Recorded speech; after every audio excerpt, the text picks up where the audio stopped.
Good morning, everybody, and thanks, Ian, for asking us along here this morning to present on some of the work that we've been doing, as Ian said, over the last 13 years, really, in heritage-led regeneration. What I'm going to present to you this morning is really, I suppose, why heritage-led regeneration for Youghal, how that actually happened, and then just give you an overview of some of the headline projects, I suppose, that we have done and where that's brought us up to today. As the Youghal Story, giving an overview there, Youghal is steeped in history and heritage. It received its charter back in 1209. It's a medieval walled town, synonymous with characters like Sir Walter Raleigh, Cromwell, and Richard Boyle. It's a port town. It was actually once the 6th largest port town in Ireland. During the 1950s and 60s, it was a boom town, and you can see even there some of the pictures on the Strand there. It went on to then, in the 1980s and the 90s, to really have very much a manufacturing focus, and that was where all of the employment was, and the town as such, during the late 80s, 90s, was pretty much booming. Okay, we come to the really 2005, when pretty much every other town around the country was experiencing the Celtic Tiger. For Youghal, it pretty much bypassed the town. At that stage, you had significant loss of manufacturing industry. Industry at that stage was even beginning to move from Youghal. By then, Youghal had no major employers. It had a much higher than average rate of long-term unemployed. It had been given rapid status, really signifying the areas of disadvantage, really very high retail vacancies. There was a huge requirement to improve the public realm. It was extremely run down, and that people had only one source of external income, and that was tourism. But again, that wasn't really, being hugely successful either. But on the other side of things, you still had a great quality of life to living in Youghal. Again, it was still synonymous with that, built and natural heritage, and it had that 3 miles of sandy beach. And as I said, we had these wonderful built heritage assets, but a lot of them, they were inaccessible, and they needed investment as well, like our 13th century town walls, the clock tower, one of the original gateways into the town. We had a 15th century town tower building, the Red House, wonderful Dutch architecture, and it's another image there of the town walls. So I suppose really taking all of that into account, we really were left with no other option than to fall back on our heritage and to take a heritage-led regeneration strategy. And at the time, back in 2005 and even before that, the town council, then led by our town clerk Liam Ryan, really drove this visionary heritage-led regeneration strategy, and it had 7 main pillars that it really wanted to focus in on. So it was access to heritage, opening up those heritage buildings, tourism, conservation, the waterfront, public realm, and housing. Okay, so that was our document, that was our vision, and that's really that was our starting point. From there, I suppose that drove then other plans, our public realm plan and a conservation plan, a conservation management plan for the town walls. So then we move on to the who. How did all of this come about? So we had our plans, we knew what our strategy was, and the people driving that then were really the town council and subsequently Cork County Council.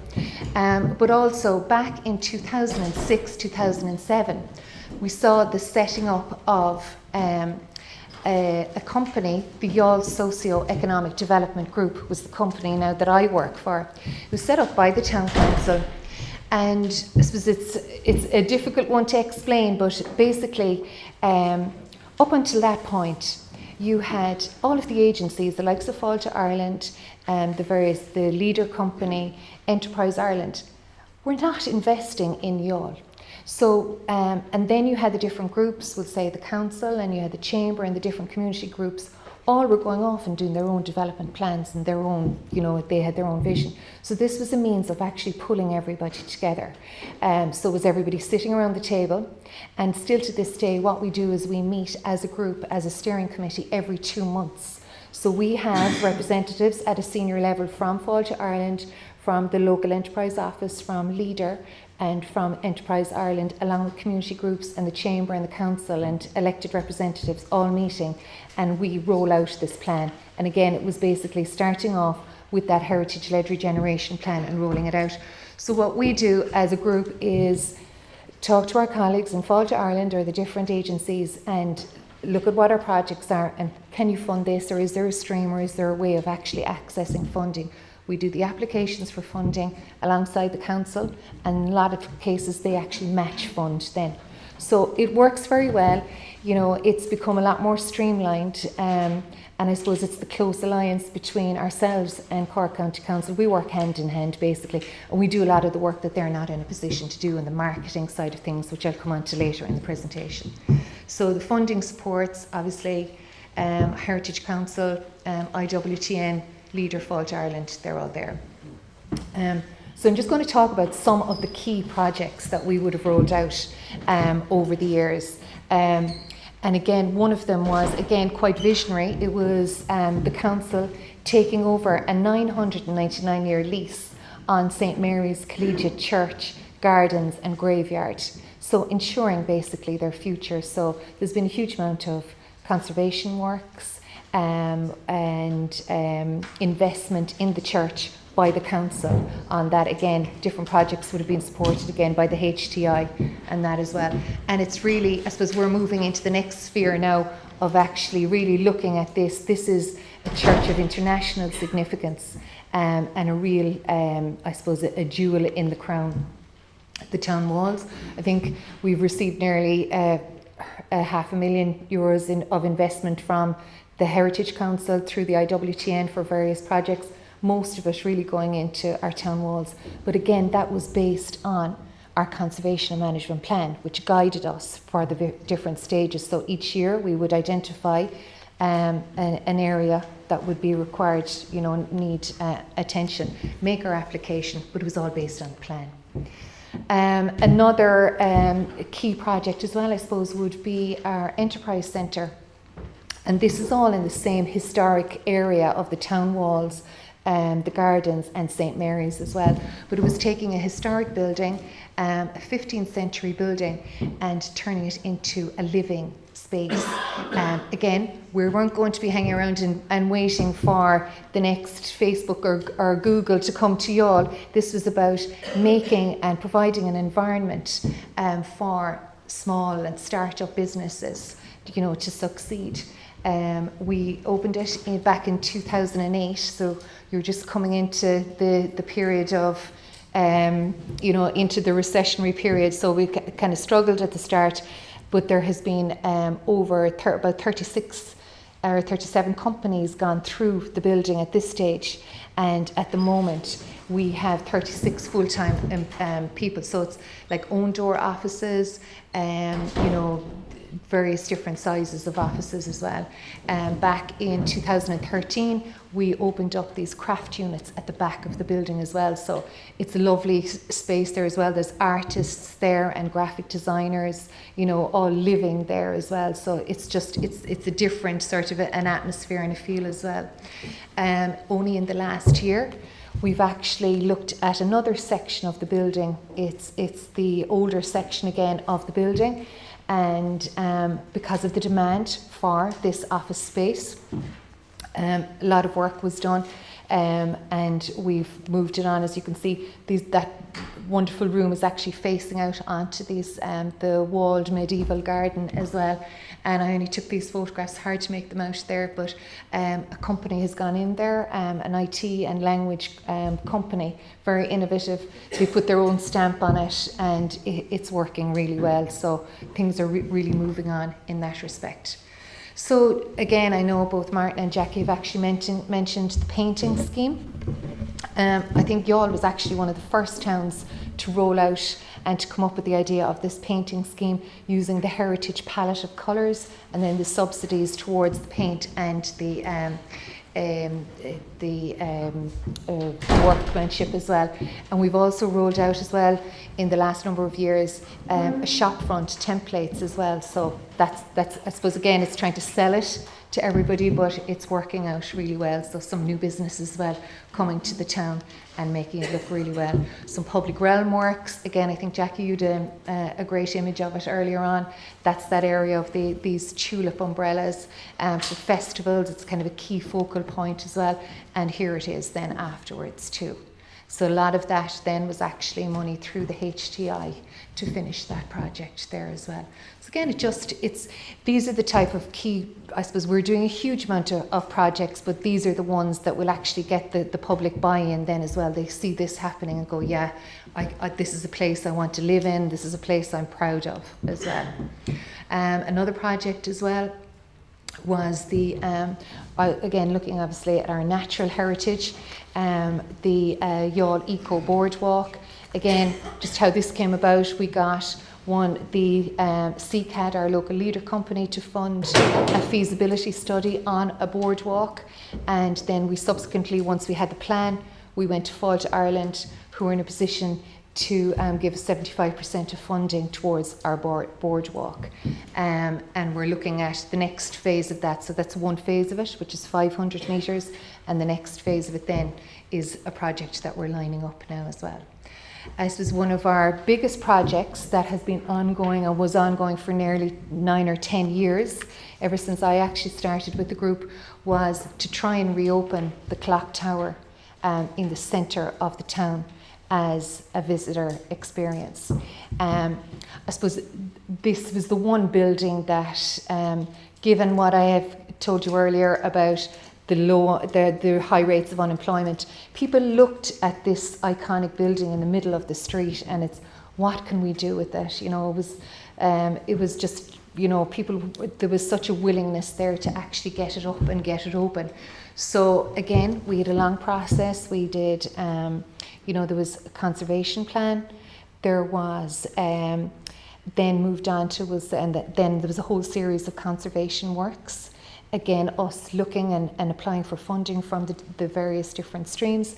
And then we got it into a position that it was then ready to be fitted out.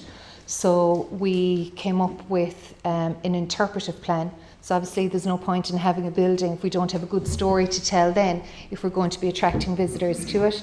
So developed the interpretive plan, and it just so happened that it was kind of in around the time of the launch of Ireland's Ancient East, and we tapped into the capital funds then from Fáilte Ireland. So we opened it last year.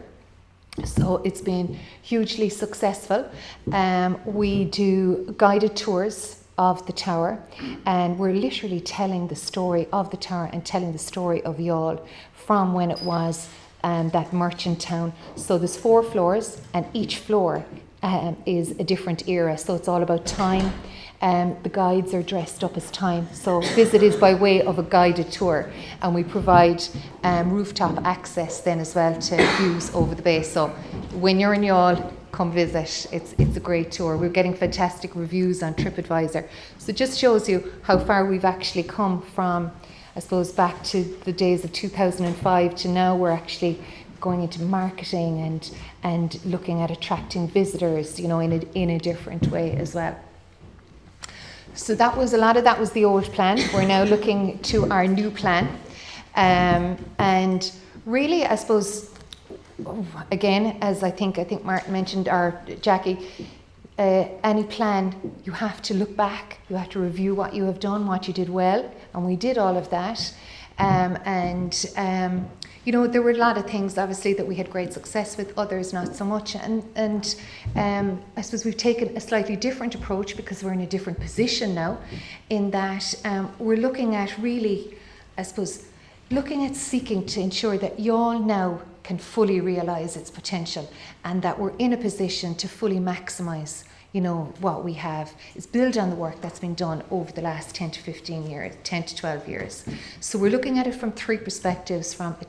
We're looking at town enhancement projects, we're looking at heritage-based tourism development projects, and again, very key to it this time is actually destination awareness. So the way we look at it is, over the last 10 or so years, we've been investing in developing our product as such. If you're looking at it from nearly like a marketeer's point of view, but that's as such an investing in that. Now we feel we're in a position to keep developing, but also to sell it and to actually market it, and not just sell it to visitors, but sell it to the community as well.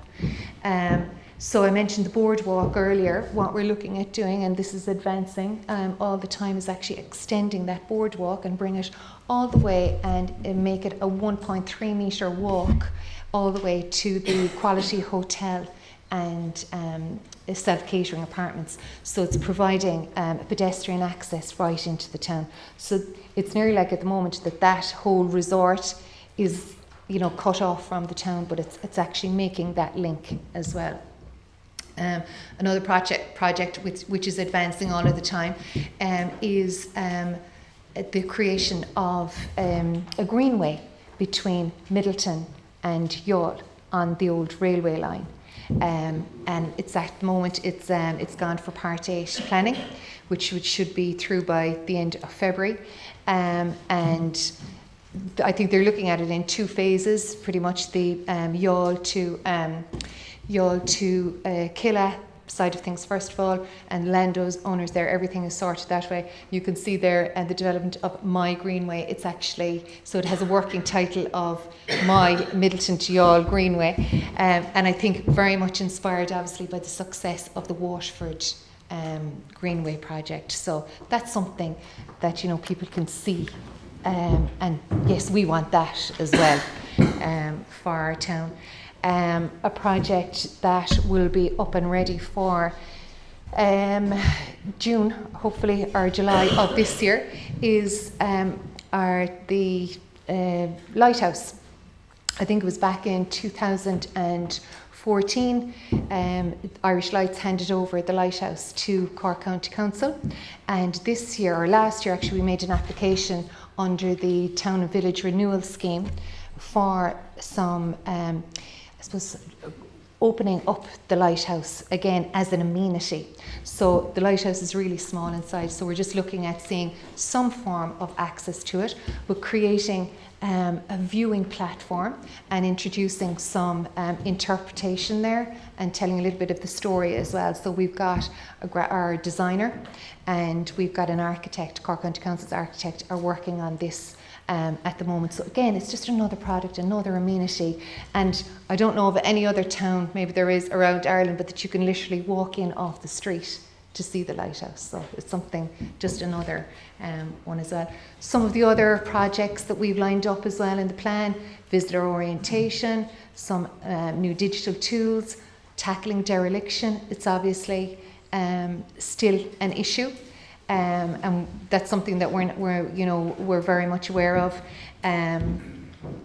but we're very much looking at the kind of destination awareness. We're working very closely with Fáilte Ireland, their publicity teams. They are now bringing media, journalists, they're bringing familiarisation trips to Youghal, because we now have a product to actually sell.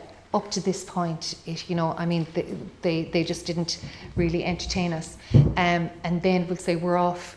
We're like salespeople now as well. We're going to trade shows, international trade shows, and actually talking about our heritage-led regeneration and the different products that we actually can sell as well. Look, this is something that is always a challenge for Youghal, and it's a legacy issue, I suppose, as well. Back in 2011, there was just the most horrific article done in the Irish Times, and we still hear about it from people that we meet today, and it did absolutely huge damage to the image of the town. It was like, how do you fix a broken town? But at that stage, as I pointed out to you, we were well underway with our plans, and it was so difficult to come back from that But we just had to keep going, and people were reading this, and a lot of the locals as well kind of, I think, bought into that sort of mentality, and it's taken a while to kind of get it up and going again, but the momentum, but we're getting there. So what's next for you all? I suppose we're now in a position, because of our heritage-led strategy, to take advantage of the upturn in the economy. We now have that community buy-in, and it's evident. You go into any of the shops, there's a load happening. People are excited, and this is the first time I've done presentations for the Heritage Council for many years. This is the first time I can honestly say and stand up here that there is that buy-in. It was very hard. People suffered desperately, with unemployment, with the downturn. And now they can actually see the results of this. And I suppose this is something we knew all the time, that it was very much, a long-term strategy. But now they're starting to see it, because they can see it all around them. The improvements to the public realm, the opening of the clock gate, what's actually happening. They can actually see it. Private investment, there is actually coming back into the town. The old cinema is being reopened up. There's an old college building has been taken over, and high-end luxury apartments are opening up there. We have a new pontoon, we visitor moorings. So all of this is all kind of coming together. And really, this is what we're looking to do, is to make it be seen as a destination, as people would actually come, invest in, live in, and actually holiday in as well. So we definitely feel, given our strategy and given the way it's worked for us, that the future is most certainly bright for you all.